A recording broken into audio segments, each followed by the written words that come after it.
Konten sepi bukan karena jelek, tapi salah kata kunci. Ini 9 rahasianya. Jangan skip. Simak video ini. Siap buat ngebongkar rahasia gimana caranya biar website kita kebanjiran pengunjung? Kuncinya cuma satu, yaitu riset kata kunci. Nah, sebentar lagi kita bakal bedah 9 rahasia dari ebook ini yang bakal ngubah total cara kamu bikin konten. Pernah nggak sih, kamu udah nulis artikel bagus banget, sepenuh hati, yakin ini bakal jadi masterpiece? Pas dipublish, sepi, nggak ada yang baca. Tenang, kamu nggak sendirian. Yuk kita pastiin hal itu nggak akan kejadian lagi. Nah, ini dia filosofi inti yang perlu kita pegang erat-erat.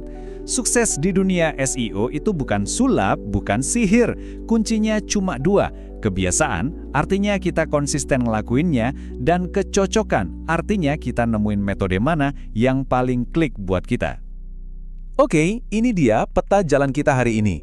Kita bakal bahas 4 strategi utama, satu persatu, dan diakhiri dengan cara menemukan gaya risetmu sendiri. Jelas dan langsung ke intinya. Oke, kita mulai dari strategi pertama. Ini nih, mungkin cara paling gampang buat nemuin kata kunci yang udah terbukti berhasil. Daripada kita pusing nebak-nebak, kenapa nggak kita intip aja kesuksesan orang lain? Jadi, di mana aja kita bisa ngintip? Ebook ini nyaranin 3 tempat utama. Situs-situs kurasi artikel, situs social bookmarking kayak Pinterest atau forum kayak Reddit, dan tentu aja blog-blog gede di bidang yang sama dengan kita. Ketiganya itu beneran tambang emas buat ide konten. Caranya? Gampang banget, cuma 3 langkah. Pertama, cari website gede di niche kamu. Kedua, temuin konten terbaik mereka. Biasanya udah dipajang tuh di bagian populer atau wajib baca. Nah, yang ketiga, tinggal kita amati judul-judulnya. Judul populer itu ya kata kunci yang emang lagi dicari orang. Nih kita lihat contohnya ya. Kita buka eHow, sebuah situs kumpulan artikel yang gede banget. Kita tinggal pilih kategori yang relevan. Misalnya, kita pilih kategori money atau keuangan. Dan tada, ini dia nih hasil pengintaian kita. Di bagian Money Must Reads, kita langsung dapat daftar topik yang udah pasti laku. Judul-judul ini bukan sekedar judul loh, ini adalah ide kata kunci yang tinggal kita kembangkan jadi artikel versi kita sendiri. Oke, lanjut ya. Sekarang kita bakal manfaatin alat paling canggih, paling kuat, dan gratis. Apa itu? Ya, Google sendiri. Google itu sebenarnya selalu ngasih tahu kita kok apa yang lagi dicari banyak orang. Jadi, ada 2 tambang emas di setiap halaman Google. Pertama, saran otomatis pas kita lagi ngetik di kotak pencarian. Ini bagus banget buat cari variasi kata kunci utama kita. Kedua, ada penelusuran terkait di bagian paling bawah halaman. Nah, ini surganya buat nemuin ide-ide spesifik atau yang biasa disebut long tail keyword. Biar lebih kebayang, lihat deh praktiknya. Kotak yang di atas itu saran langsung pas kita ngetik cara membuat bakso. Nah, kotak di bawah itu penelusuran terkait yang ngasih ide baru kayak bakso tahu atau bakso ikan. Ini tuh data pasar gratis, langsung dari sumbernya. Oke, nemuin kata kunci itu satu hal. Tapi, tahu apakah kita bisa menang bersaing untuk kata kunci itu? Nah, itu cerita lain. Disinilah kita perlu menganalisis halaman hasil pencarian atau SERP secara manual. Sebelum lanjut, kita perlu paham 2 istilah ini, DA dan PA. Analogi paling gampangnya gini deh.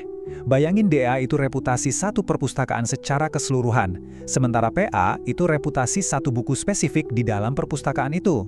Jadi, kita bisa aja ngalahin buku yang populer, PA tinggi, kalau buku itu ada di perpustakaan yang kurang terkenal, DA rendah. Masuk akal kan? Terus gimana cara lihat skor DA dan PA ini? Gampang banget, kita bisa pakai alat gratis seperti ekstensi Mosebar di browser. Nanti datanya bakal langsung muncul di bawah setiap hasil pencarian. Ini benar-benar bisa ngubah cara kita melihat kompetisi. Nah, ini dia rahasianya. Ebook ini ngasih tips jitu, carilah medan pertempuran yang mudah. Targetkan kata kunci di mana rata-rata page authority atau PA di halaman pertama itu di bawah 15. Ini adalah celah di mana konten baru seperti punya kita punya kesempatan besar buat menang. Oke, sekarang saatnya kita naik level. Kita bakal ngomongin gimana cara ngelakuin riset dari level amatir ke pro dengan bantuan beberapa alat khusus. Tenang, sebagian besar gratis kok. Alat di luar sana tuh banyak banget, tapi ebook ini merekomendasikan 3 yang powerful dan gratis buat kita mulai. Google Keyword Planner, Ubersuggest, dan Keyword Revealer. Masing-masing bisa ngasih kita data yang luar biasa berharga. Coba deh lihat jenis informasi yang bisa kita dapat. Kita bisa tahu persis berapa banyak orang yang nyari sebuah kata kunci setiap bulannya, dan seberapa ketat persaingannya, apakah rendah, sedang, atau tinggi. Keren banget kan? Jadi tujuan akhir kita pas pakai alat-alat ini tuh apa sih? Sebenarnya sederhana, mencari sweet spot, yaitu kata kunci yang banyak dicari orang, tapi persaingannya masih rendah. Disitulah letak kemenangan kita. Baik, kita udah ngebahas banyak banget teknik ya, tapi sekarang yuk kita balik lagi ke pesan inti yang kita bahas di awal tadi. Ingat ya, kamu nggak harus jadi master di semua teknik ini. Nggak perlu. Kamu cuma perlu nemuin 1 atau 2 metode dari yang udah kita bahas, yang paling kamu suka, paling klik, terus lakuin itu secara konsisten. Itulah kunci yang sebenarnya. Kebiasaan dan kecocokan. Dan pesan dari penulis e-booknya itu sederhana tapi kuat banget, saya kutip langsung ya. Temukan gayamu sob. Jadi, jangan sampai pusing atau merasa ini semua ribet ya. Ingat aja, setiap website besar yang kamu kagumi hari ini juga mulainya dari nol kok. Perjalanan mereka juga sama, dimulai dari 1 kata kunci yang tepat. Nah, sebagai penutup, aku mau nanya ke kamu. Dari semua yang udah kita bedah tadi, strategi mana nih yang paling bikin kamu semangat buat langsung coba? Mulai aja dari sana. Gimana penjelasannya? Jangan lupa like, share, dan follow channel ini ya.